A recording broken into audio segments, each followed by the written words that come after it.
Eu gosto tanto das minhas canecas de Natal que eu continuo usando elas mesmo em junho. Oi gente, tudo bom? Então hoje eu venho pra vocês com um vídeo que muita gente pediu desde que eu lancei a primeira versão desse daqui, que são 10 diferenças entre a medicina em Grey's Anatomy e a medicina na vida real. O primeiro vídeo que eu gravei desse foi muito despretensioso, assim, é um dos vídeos mais assistidos no canal. Muita gente pediu pra eu fazer uma parte 2, porque eu falei lá que eu pensei naqueles 10 motivos com muita facilidade, eu conseguiria pensar em mais 10 assim, rapidinho. E agora eu tô assistindo a 13ª temporada. Eu fiquei um tempo sem assistir, acho que eu parei lá pela metade da temporada, e agora eu tô assistindo da metade pro final, vários episódios seguidos. Enquanto eu fui assistindo, eu fui anotando no meu caderninho outras 10 coisas que eu achava que eram bem diferentes. Me desculpem que a minha voz tá um pouquinho rouca, eu tô meio resfriada, mas eu tô no meio do feriado.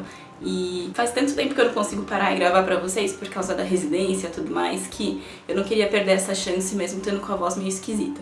Então eu tô com a minha bebidinha quente aqui do lado pra tentar suavizar um pouco a situação. E outra coisa, se você é novo aqui no canal ou nunca veio aqui no canal, seja bem-vindo. Vou aproveitar essa chance pra falar isso, porque esse tipo de vídeo costuma trazer bastante gente nova, assim. Não deixe de se inscrever no canal se você gostar desse vídeo. Aqui a gente tem vídeo 3 vezes por semana. Domingo, vídeo sobre medicina, quarta sobre maquiagem e sextas-feiras, quinzenalmente, vídeos sobre coisas nerds. Ah, outra coisa. Eu vou tentar não falar muito spoiler, mas às vezes eu falo sem querer. No outro vídeo, eu falei que não tinha spoiler e no fim, eu falar a especialidade que cada pessoa escolheu foi um spoiler. Eu não tinha percebido que isso era um spoiler porque ela pela 3ª temporada, 2ª temporada, isso é uma coisa assim, sabe? Então pode ser que tenha spoiler, eu não vou me comprometer dessa vez falando que não tem. E se tiver, me desculpem, gente. A primeira coisa que eu pensei, na verdade não fui eu que pensei, foi alguém que me perguntou nos comentários se no Brasil também tem essa questão do médico atender parente. Que em Grey's Anatomy isso é uma questão muito grande, né? Toda vez que algum deles fica doente, e sempre acontece de algum deles ficar doente, tem aquela questão de você é muito próximo, você não vai atender porque você é muito próximo. O Código de Ética Médica brasileiro não proíbe os médicos de atenderem parentes. Isso é, assim, legal pela lei. Mas alguns serviços específicos, alguns hospitais podem ter uma política dessa de não deixar a pessoa atender próprios parentes. Mas no fim acaba sendo uma coisa meio individual, assim. Eu particularmente jamais conseguiria, fazer uma cirurgia num parente, entendeu? Tipo, operar minha mãe ou minha sogra, entendeu? Ou fazer o parto das minhas primas. Eu tenho 4 primas grávidas nesse momento. E eu não conseguiria fazer a cirurgia de nenhuma delas porque eu acho que eu não seria objetiva, sabe? Eu não ia ter objetividade na hora de tomar decisão, eu não ia ser imparcial e isso podia prejudicar a minha tomada de decisão, eu acho. Assim, coisas dão errado e isso independente do que a gente tá fazendo. A gente pode fazer tudo certo e ainda dar errado no final. E se isso acontecesse, eu ia ficar me culpando ou talvez eu nem ficasse eu me culpando, mas eu entendo que as pessoas poderiam ficar me culpando, entendeu? Então eu acho que não daria certo. Mas eu conheço médicos que já operaram as próprias esposas, já operaram, enfim, os filhos. Tem gente que se sente mais seguro de saber o que tá acontecendo e tudo mais. Mas eu particularmente jamais faria isso. 2. Pediatria é bem diferente de obstetrícia. Eu não vou conseguir, eu vou ter que falar spoiler, gente, desculpa. A Robbins, ela é pediatra, né? E em algum momento ali da série ela começa a se interessar por medicina fetal. E aí ela acaba indo pra fazer mais obstetrícia e cirurgia fetal, complementando, assim, digamos, a pediatria. Só que, é muito, muito diferente, sabe? Primeiro que a especialização em medicina fetal, que é quem vai fazer ultrassom dos bebês e cuidar dos bebês que têm alguma malformação e fazer cirurgia intraútero, é uma especialização da obstetrícia, não da pediatria. Segundo, que não existe aquilo que eles fazem na série de, assim, ela é a pediatra médica fetal do bebê. Aí ela vai lá, faz o parto, pega o bebê e vai com o bebê reanimar, entendeu? Não existe isso. Quem tá fazendo o parto é o médico da mãe. E quem tá reanimando o bebê é o médico do bebê. Os interesses dos dois, digamos assim, são interesses diferentes. Então o médico que tá cuidando da mãe tem que ter como principal função cuidar da mãe. Numa gravidez de risco, por exemplo, que a mãe tá sofrendo risco de vida, a gente faz o parto antes, independente disso mudar o prognóstico do bebê. A gente não deixa um bebê dentro da mãe com a mãe correndo risco de morrer, a gente tira pra proteger a mãe. Então, O médico não pode ser o mesmo médico, ser o médico do bebê e o médico da mãe, entendeu? Você perde a sua objetividade. Segundo, que se você tá fazendo a cesárea, pega o bebê e vai com o bebê reanimar, quem que vai fechar? A mãe, sabe? Tipo, não faz o menor sentido. E mesmo num parto normal, depois que o bebê nasce, esse é o período que tem mais chance da mãe sangrar, enfim, de poder até perder o útero. Então, assim que o bebê nasce, a gente passa ele pro pediatra e a gente vai ficar mais intensamente ainda em cima da mãe. O quarto período, que é esse período depois que o bebê nasceu, é o período que a mãe tá sob mais risco. Então, não existe isso, assim, da pessoa ser tudo. Pediatra, obstetra, médica fetal e, enfim, fazer o parto e reanimar o bebê. Não é assim. 3. A gente não fica aleatoriamente no hospital, passando a noite lá pra cuidar de paciente que a gente operou. Grey's Anatomy tem isso direto, né? Eles entram em alguma cirurgia, de algum trauma muito complicado, aí tá todo mundo indo embora, aí alguém vira e fala, não, eu vou ficar aqui no hospital hoje à noite pra ficar de olho nesse paciente, porque alguém precisa ficar de olho nele porque ele tá muito grave.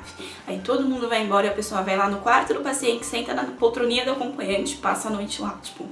Não existe isso, assim, a gente tem nosso horário de trabalho, terminou nosso horário de trabalho, a gente vai embora. E o hospital não fica desamparado. Quando o médico vai embora, a gente tem plantão por isso.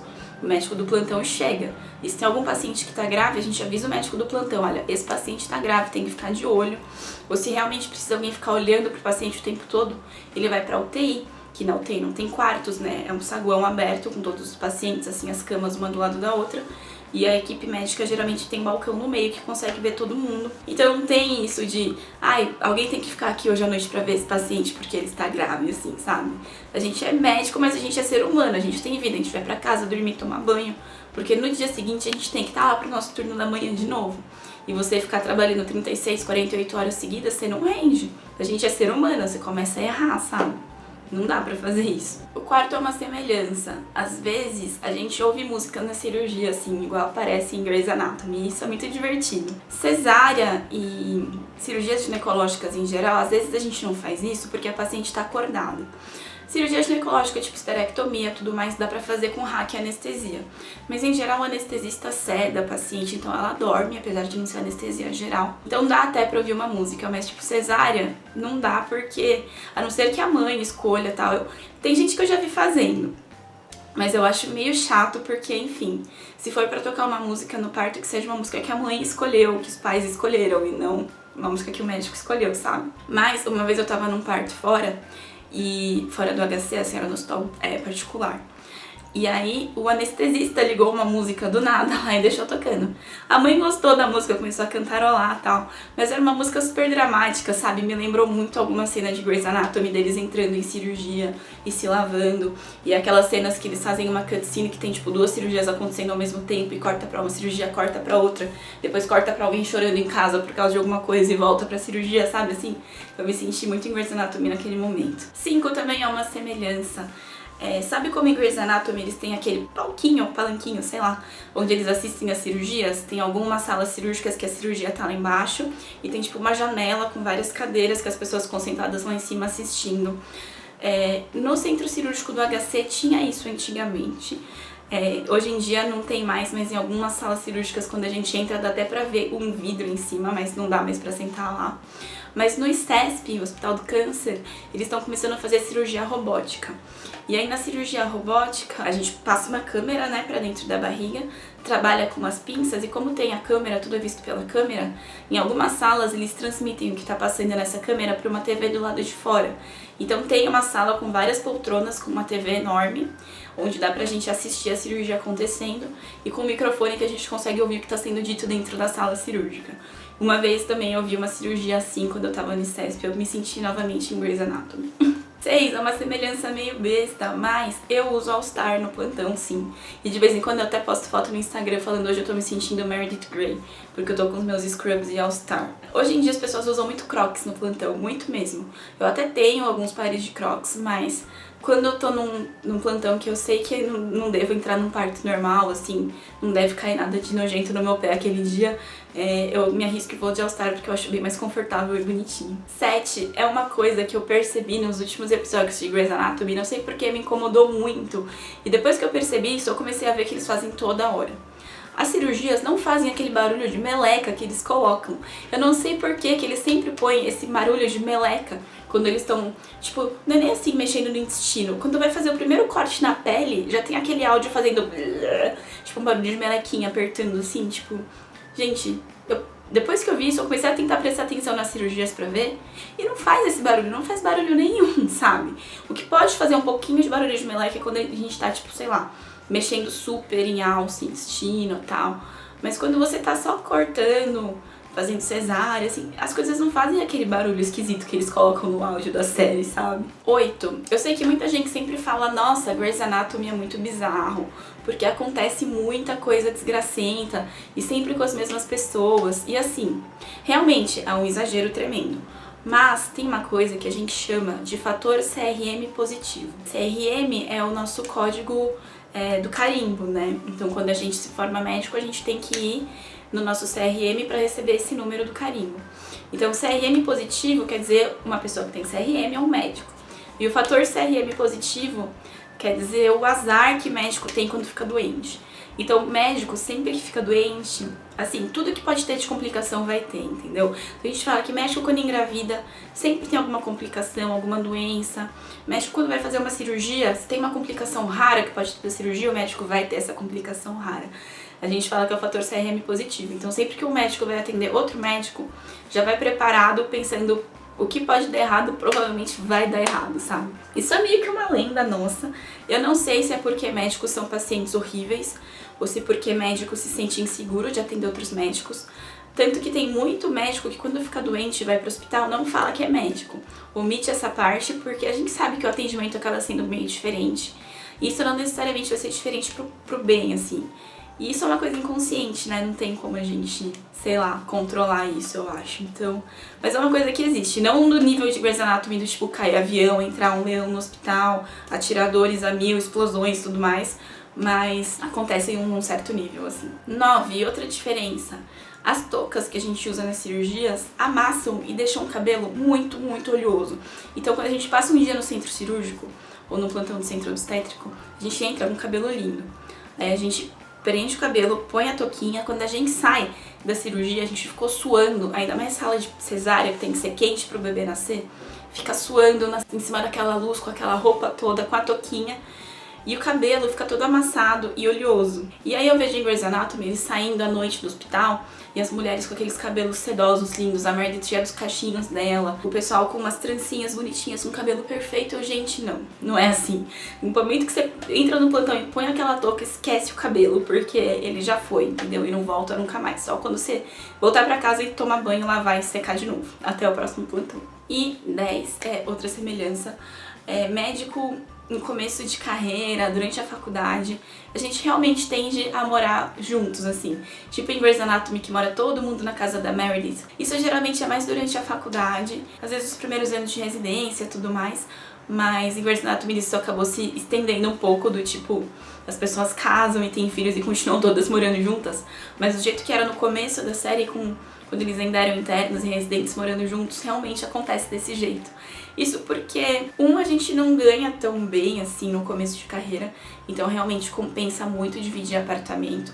2, que médico não fica tanto tempo em casa, então é até que relativamente fácil dividir apartamento, porque dificilmente vai estar todo mundo em casa ao mesmo tempo, só na hora de dormir, e olha lá, porque às vezes ainda vai ter um outro de plantão, sabe? E 3, porque eu acho que ser médico é um tanto solitário, sabe? Você voltar pra casa depois de um dia difícil no trabalho e ficar sozinho, é difícil, assim. Eu morei sozinha por 1 ano, né? Eu saí da casa dos meus pais no R1 e casei com o Rodrigo no final do R2. Eu morei sozinha por 1 ano e meio, quase 2, na verdade. E no começo foi difícil voltar pro hospital sozinha, tanto que com 2 semanas no meu apartamento eu adotei os meus 2 gatos, sabe? Só isso já me ajudou bastante.